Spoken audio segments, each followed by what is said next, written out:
Canadian Geographic asked me to talk about my favorite place in Canada for their Our Country series, and I've traveled to a lot of places in this country, from east to west, in the summer and in the winter, through mountains, glaciers, and ocean shores. But there's one place that I visited recently that was so unexpectedly charming and kind of reinforced for me the value of letting go, traveling solo, and appreciating what we have right here in Canada.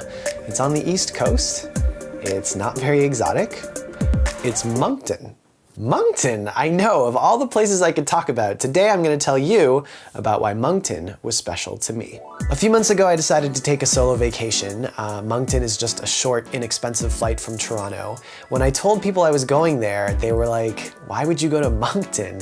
But that just made me want to visit it more. It made me want to find something there. Ladies and gentlemen, we have arrived in Moncton and the local time is approximately 20 minutes past 12 noon. Moncton is a city in New Brunswick. It's a university town. It's English and French speaking. Its most popular tourist attraction is probably Magnetic Hill, but I don't think people think of Moncton as a tourist destination. It's more of an in-between, somewhere that you stop on your way to Charlottetown or to Halifax. I hadn't done much planning. I'm really not a planner at all. I just wanted to see what would happen once I got there. I'm really lucky that anywhere I go, I can meet someone who watches my YouTube videos, and these people become my local guides.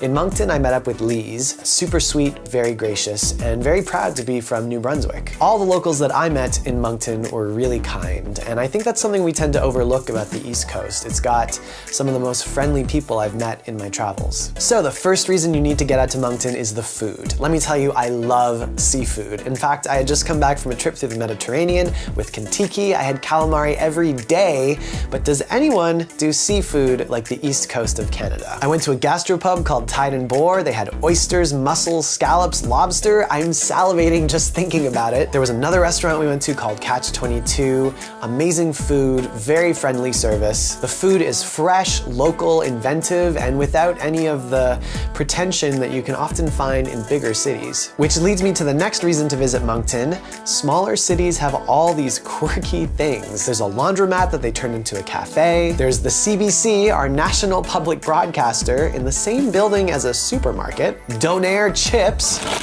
Actually just kind of tastes like a burnt potato. And there's a famous river that they've affectionately dubbed the Chocolate River. It's just really brown. Sure like the color brown around here. I love to drive. I love road trips. Just being on the road and being in control and having the freedom to stop wherever you want to discover things. That's another reason why I loved Moncton. It's perfect for road trips. Within 20 minutes to 2 hours, there were so many things to see. I drove out to Bouctouche and practically had the beach to myself. I drove out to Shediac. Again, amazing lobster. Giant lobster. The world's biggest. And one of the most beautiful sunsets I'd ever seen. But what made me really fall in love with Moncton and the surrounding area was being able to observe the tide.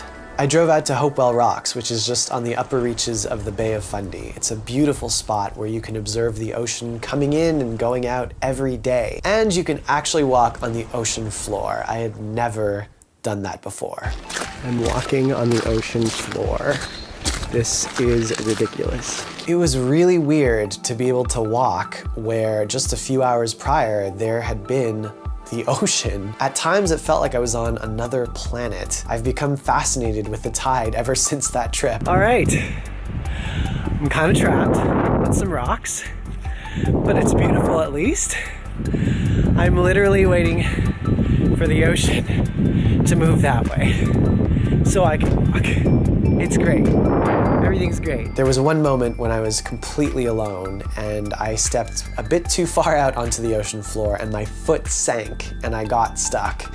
And, you know, I would have had a ton of time before the ocean came back, but in that moment, I panicked and I started thinking about how my phone was dead and no one knew I was there and I was gonna be swept into the ocean. It was just a funny reminder of my own mortality and how insignificant we are on this huge planet. I made it to the beach and I met a family from Vermont. It felt like we were the only people on Earth in that moment. The mom told me about how she had taken a road trip through Eastern Canada when she was younger and how she wanted her daughter to experience that. I came when I was 16 with some friends and it just has always stuck in my mind.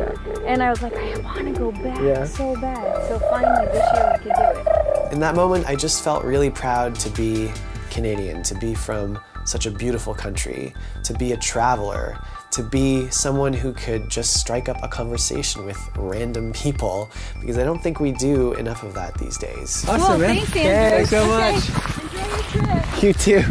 I took a photo of them on the beach, and she actually reached out to me recently, so it's cool to just have another friend in the world. I really enjoyed my trip to Moncton. I had no idea what to expect, but I came away with an appreciation for a city that I think a lot of people don't think to go to. If you want to feel connected to nature, if you want to explore in an environment that is safe and friendly, you should get out to Moncton. There are so many things to see in Canada, and there were so many other things to see around Moncton, but I'm never worried about seeing everything when I travel, because it just gives me a reason to go back, and I can't wait to go back again one day.